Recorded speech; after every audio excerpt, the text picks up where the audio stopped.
Welcome back to my YouTube channel. So ఎలా ఉన్నారు అందరూ? ఈ వీడియోలో వచ్చేసి మనము బిస్బెలి బాత్ మసాలా పౌడర్ ఎలా చేసుకోవాలో చూసుకుందాం.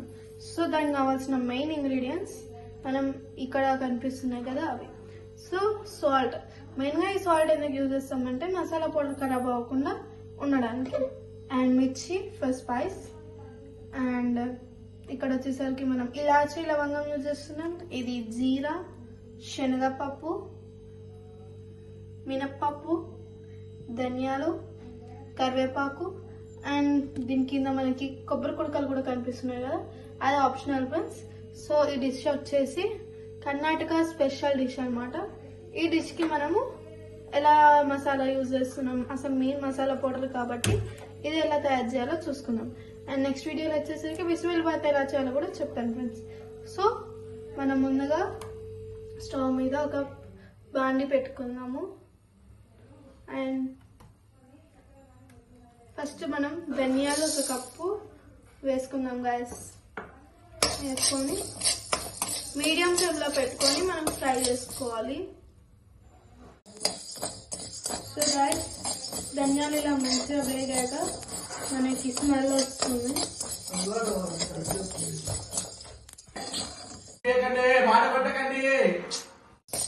సో మనం ఈ ఐటమ్స్ అన్ని దొరదొరగా వేయించుకోవాలి.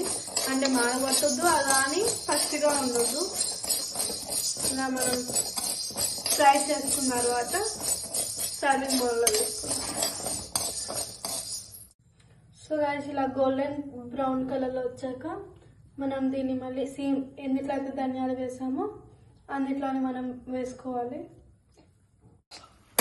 సో ఇలా మనం వేసుకున్న తర్వాత మన నెక్స్ట్ ఐటమ్ వచ్చేసి శనగపప్పు. దీన్ని వేసుకొని దీన్ని కూడా వేయించుకుందాము. సో ఇక్కడ మెయిన్ కీ పాయింట్ ఏంటంటే అన్నీ సపరేట్గా వేయించుకోవాలి. అంటే మనకి ఫ్రాగ్రెన్స్ ఫ్లేవర్ ఇట్లా మంచిగా ఉంటుంది అన్నమాట.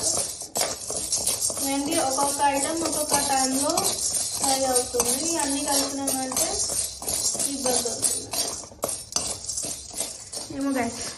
షీజ్ మై వదిన. సో ఇలా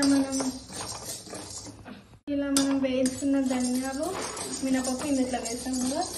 సో మన నెక్స్ట్ ఐటమ్ వచ్చేసి శనగపప్పు. దీన్ని కూడా మనం లైట్గా ఫ్రై చేయాలి.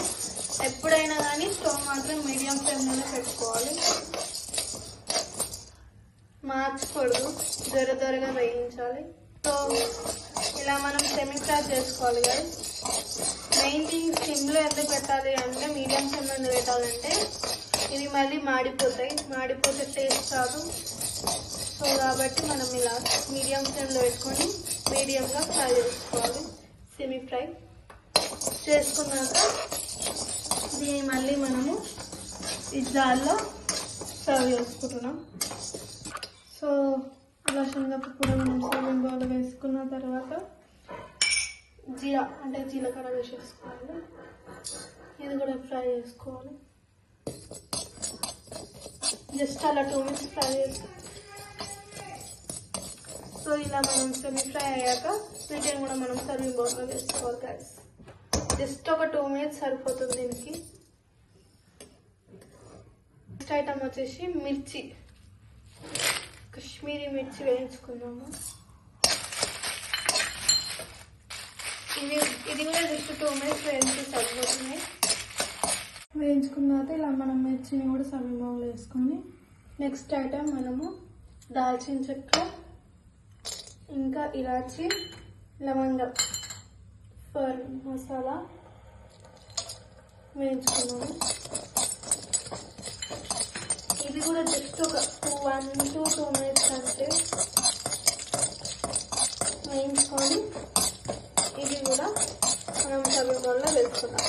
ఇలా వేయించుకున్న తర్వాత మనం ఇలా సర్వింగ్ బౌల్ వేసుకుని అండ్ నెక్స్ట్ వచ్చేసి లాస్ట్ ఐటమ్ కరివేపాకు అండ్ కొబ్బరి కుడకలు.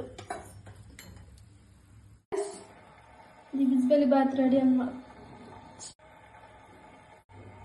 సో గైస్ ఇలా మనం గ్రైండ్ చేసుకుంటాం, ఒక సర్వింగ్ బౌల్లో వేసుకోవాలి అంటే. సో ఇంతే guys, bisibele bath masala powder ready. So మరిన్ని వీడియోస్ కోసం మా యూట్యూబ్ ఛానల్ని సబ్స్క్రైబ్ చేయండి. అండ్ మన నెక్స్ట్ వీడియోలో వచ్చేసి బిస్బెలి బాత్ ఎలా తయారు చేసుకోవాలో చూపిస్తాను. అంతవరకు stay tune and subscribe to Sri Seetharama Kuteeram channel. Bye guys. ఈ మధ్య సబ్స్క్రైబ్ చేసుకుంటలేరు, జస్ట్ వ్యూస్ వస్తున్నాయి అంతే. కమెంట్ కూడా చేయండి, లైక్స్ కూడా కొట్టండి. సో ఇలా మనం చేసి పెట్టుకున్న పౌడర్ని మనము స్టోర్ కూడా చేసుకోవచ్చు. ఎలాంటి దాంట్లో అంటే ఎయిర్ టైట్ కంటైనర్లో కూడా మనం స్టోర్ చేసుకోవచ్చు గైస్. మనం ఎయిర్ టైట్ కంటైనర్లో మనం స్టోర్ చేసుకోవచ్చు guys. Bye. See you next video.